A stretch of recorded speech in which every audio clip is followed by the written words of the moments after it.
بسم الله الرحمن الرحيم. حلقة جديدة من قناة رياكت مع هشام. زي ما قلت لكم طبعا من شوية هتتوالى الأحداث.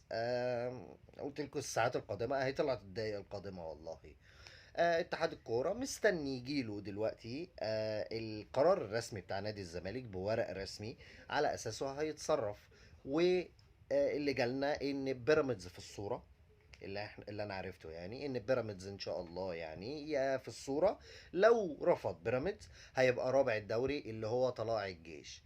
وده طبعا انا بحب اشارككم على طول الاخبار العاجله علشان نبقى في الصوره مع بعض على طول اول باول كده.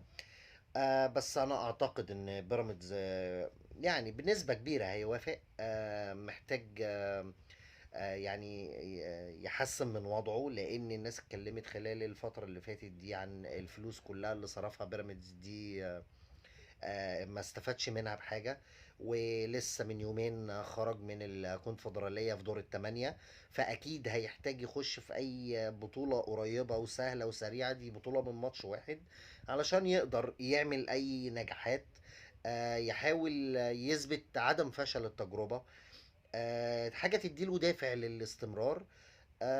وانا اتمنى ان بيراميدز هو اللي يخش الماتش ده. كده كده جمهور الزمالك مش هيحتاج يرجع تذاكر الماتش بتاعت الزمالك، هما كده كده بيشجعوا اي فريق قدام الاهلي.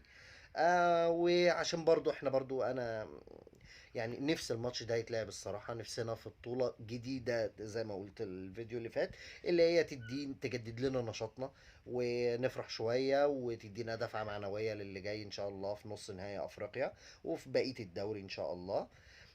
بس لسه مفيش حاجة رسمي لحد دلوقتي. اتحاد الكورة لسه مستني طبعا خطاب رسمي من نادي الزمالك يفيد بالانسحاب.